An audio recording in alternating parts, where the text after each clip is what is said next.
हज़रत बाबा ताजुद्दीन औलिया रहमतुल्लाह अलैह का वो आस्थाना है। आस्थाना, बिल्कुल। कि हम अगर किसी को मानते हैं, ये नागपुर शहर जो है ये इंडिया के बीच का हिस्सा है। बेशक। और मैं समझता हूँ ये इंडिया के बीच इसलिए आया है, यहाँ ताजुद्दीन औलिया भी है। क्या बात है। इसलिए ये इंडिया के बीच में है। मैंने कभी कहा था कि मेरे ख्वाजा का हिंदुस्तान ये बाबा ताज की नगरी, जी, मेरे ख्वाजा का हिंदुस्तान ये बाबा ताज की नगरी, इन ही वलियों की चौखट से वतन की आन बाकी है। मुसलमान को जो गद्दारे वतन कहते हैं वो सुन ले, मुसलमान है यहाँ जब तक ये हिंदुस्तान बाकी है। क्या बात है, क्या बात है।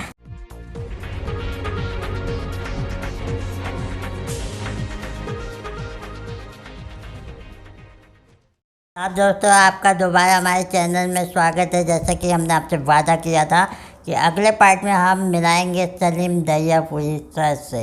जावेद भाई से हमने पिछले पार्ट में आपको मिलाए थे, अब इस पार्ट में हम मिलाने वाले हैं सलीम भाई से। सलीम भाई, नागपुर में हमारे स्टूडियो में आपका स्वागत है। बहुत शुक्रिया।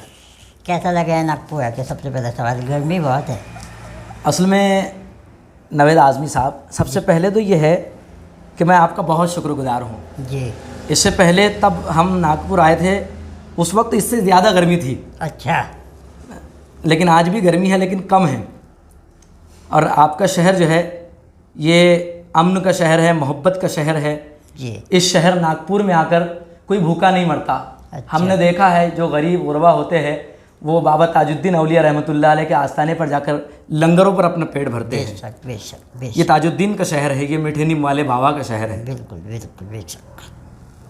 मैं ये जानना चाहूँगा सलीम भाई, जैसे कि अभी थोड़ी देर पहले जावेद भाई ने भी हमको बताया कि ये काफ़ी पहले से 13 साल की उम्र से शायरी कर गए हैं, तो क्या आप भी बचपने से शायरी कर गए या जवानी में शौक चढ़ा?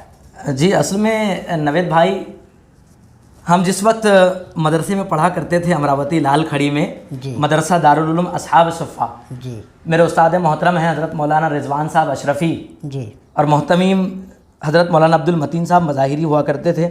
उस वक्त हम जब पढ़ते थे मदरसे में, जी लगभग 2015 का वक्त था। जी। 2015 में जब हम वहाँ तालीम हासिल किया करते थे, मदरसा बहुत टाइट चलता था, पढ़ाई बहुत टाइट होती थी, बहुत यानी सबक पर और बहुत ज़्यादा ध्यान तवज्जो देना पड़ता था। जुमेरात का दिन होता था सिर्फ छुट्टी के लिए। जी जी। तो हमारे उस्ताद मोहतरम हज़रत मौलाना रिजवान साहब अशरफ़ी जो है जी। वो शायर तो नहीं थे जी। लेकिन किसी दूसरे शायरों के शेर गुनगुनाया करते थे। मसलन नवाज़ देवबंदी साहब, जी। माजिद देवबंदी साहब, जी। दीगर शायरों के वो शेर गुनगुनाया करते थे। तो हमारे जहन में भी कभी कभार आता था, यार ये शेर गुनगुनाते हैं, तो गुनगुनाते गुनगुनाते जो है हमको भी शेर कहने की आदत लग गई। क्या बात। लगभग 2017 में हमारी फरागत हुई, उसी वक्त में आखिरी ज़माना था, तो वहाँ हमने एक शेर कहा था। अच्छा, क्या था वो? हमारे शहर के एक शायर है तनवीर गाजी साहब, उनका एक शेर है, एक बोर्ड पे लिखा हुआ था, कभी याजूद लिखता है कभी माजूद लिखता है, कभी याजूद लिखता है कभी माजूद लिखता है, वो अपने आप को इस अहद का माबूद लिखता है, उसे कह दो हम ज़र्र अमन की तबलीग चाहते हैं, पागल मदरसे की रेत को बारूद लिखता है। बस मैंने वो शेर पढ़ा तो उस वक्त शेर कहने का सलीका नहीं था, बस तुकबंदी जानते थे। तो उस वक्त मैंने कहा था कि कभी योगी लिखता है, कभी योगी कहता है, कभी मोदी कहता है। अच्छा। कभी योगी कहता है कभी मोदी कहता है, वो अपने आप को सरजमीन हिंद का प्रधानमंत्री कहता है, उसे कह दो ये दरियापुरी हमने सुकून की तबलीग चाहता है, वो पागल हम मुसलमानों को आतंकवादी लिखता है। तो देखा जाएगा अभी आप जी ने प्रधानमंत्री जी का नाम लिए और मुख्यमंत्री उत्तर प्रदेश का नाम लिए जी। कुछ ऐसा लोगों का मानना है कि उन्होंने ऐसा माहौल बना दिया कि मुसलमानों को यानी घृणा के भाव से देखा गए हैं, तो ऐसे में आपने इस पे भी कई बार से शायरी और भी लिखी होगी इसके अलावा? असल में नवेद भाई, इसमें सिर्फ हमारे मुल्क के प्रधानमंत्री या फिर किसी सियासी पार्टी का हाथ नहीं है जी। इसमें हाथ सबसे पहले जो है वो कैमरामैन का है। अच्छा। असल में आप भी कैमरामैन हैं, आप बहुत अच्छे कैमरामैन हैं। होता ये है कि कैमरामैन आदमी जब बनता है तब उसको बचपन से लोगों के घर में ताक झाँक करने की आदत होती है। जी जी जी। तो ये होता है जहाँ कोई दंगा फसादी हो रही है वहाँ कैमरे वाले घुस जाएंगे, जहाँ 10-12 लोग खड़े हैं, अभी लॉकडाउन में आप देख रहे थे 4-5 लोग हैं, फ़ौरन कैमरा आ गया। आज लोगों की सोच ये बन गई है, किसी का एक्सीडेंट हो गया उसको कोई उठाने के लिए तैयार नहीं है, बल्कि उसकी वीडियो बनाकर यूट्यूब पर, फेसबुक पर, व्हाट्सएप पर अपलोड की जाती है।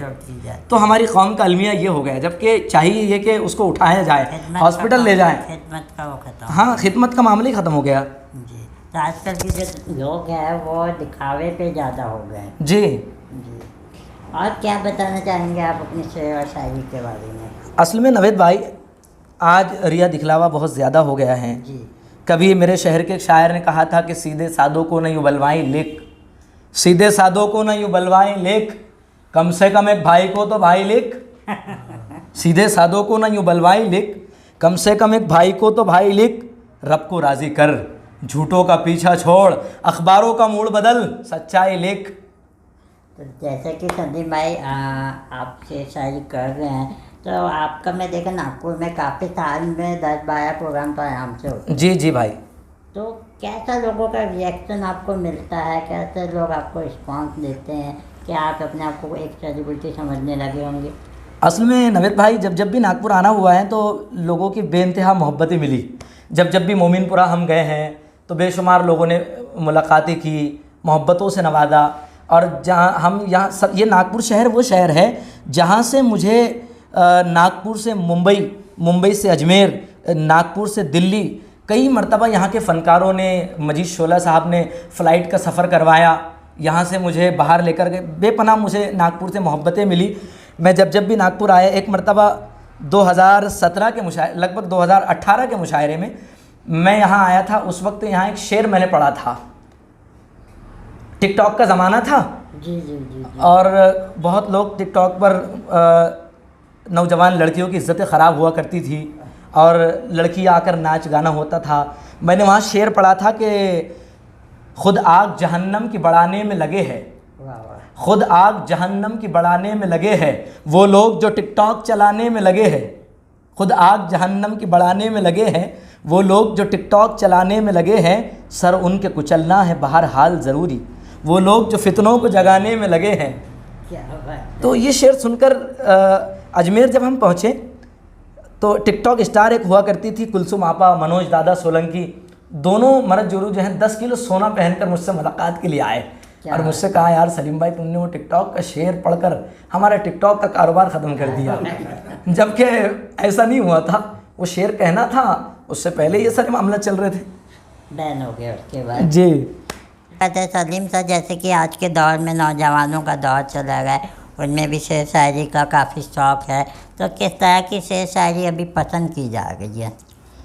असल में नवेद भाई, आज के ज़माने की शायरी और इससे पहले की शायरी में बहुत ज़्यादा फ़र्क आ चुका है। अच्छा। आज नौजवान चाहता है रोमांटिक शायरी। हाँ हाँ हाँ। पहले जो गज़लों का दौर हुआ करता था, वो गज़ल आज का अदीब भी बहुत मुश्किल से समझ पाता है पुरानी गज़ल।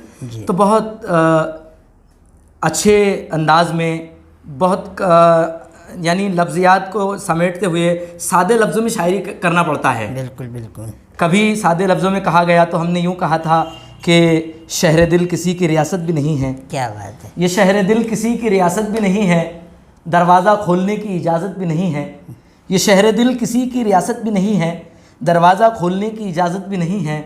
उल्फत की अदालत में कदम सोच के रखना, इस जुर्म में फंसे तो ज़मानत भी नहीं है। क्या बात है। बहुत क्या शुक्रिया। बात है। सलीम सर, मैं आपसे जानना चाहूँगा, आप जो नागपुर है, ताजुल औलिया की दरगाह है यहाँ पे, और उनका यानी शहर है, ये पूरा मुल्क, क्या पूरी दुनिया ताजुद्दीन बाबा के नाम से जानी जाती है जी। उनके लिए आप क्या कहना चाहेंगे, 2 लफ्ज़? असल में हज़रत बाबा ताजुद्दीन औलिया रहमतुल्लाह अलैह का वो आस्थाना है बिल्कुल कि हम अगर किसी को मानते हैं, ये नागपुर शहर जो है ये इंडिया के बीच का हिस्सा है। बेशक। और मैं समझता हूँ ये इंडिया के बीच इसलिए आया है, यहाँ ताजुद्दीन औलिया भी है। क्या बात है। इसलिए ये इंडिया के बीच में है।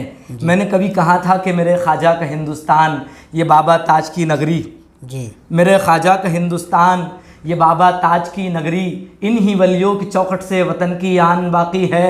मुसलमान को जो गद्दारे वतन कहते हैं वो सुन ले, मुसलमान है यहाँ जब तक ये हिंदुस्तान बाकी है। क्या बात है, क्या बात है। तो सर, आप जाते जाते आज की पीढ़ी को क्या कहना चाहेंगे हमारे चैनल के माध्यम से? जी, मैं तमाम देखने वाले जितने अहबाब हैं जो इस चैनल को देख रहे हैं और जिन लोगों तक ये न्यूज़ पहुंच रही है, मैं एक संदेश, एक मैसेज आपको कुछ शेर के ज़रिए से देना चाहता हूँ। हमने कभी यूँ कहा था, मैं जहाँ से आता हूँ महाराष्ट्र का एक हिस्सा दरियापुर अमरावती ज़िले में पड़ता है। मैंने कलम उठाई और लिखा, नवेद भाई, प्यार बन के छाना है आज हमको भारत में। क्या बात है। प्यार बन के छाना है आज हमको भारत में, दिल से दिल मिलाना है आज हमको भारत में, दिल से दिल मिलाना है आज हमको भारत में। नागपुर शहर, ये यहाँ आरएसएस के लोग भी रहते हैं, यहाँ हिंदू, मुस्लिम, सिख, ईसाई तमाम लोग रहते हैं। तमाम लोगों के लिए एक संदेश, एक मैसेज, एक पैगाम। मुल्ला और पंडित को पारसी बरहमन को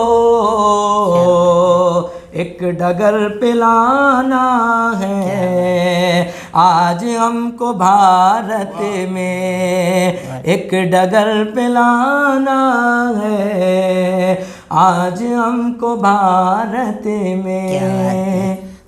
चिश्ती तुलसी नानक ने पाठ जो पढ़ाया था, चिश्ती तुलसी नानक ने पाठ जो पढ़ाया था,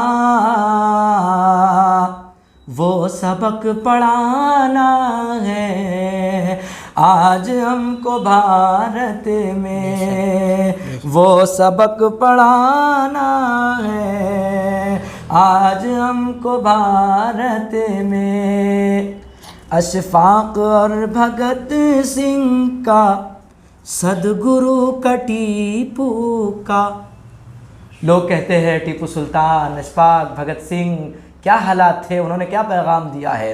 अशफाक और भगत सिंह का, सदगुरु का टीपू का,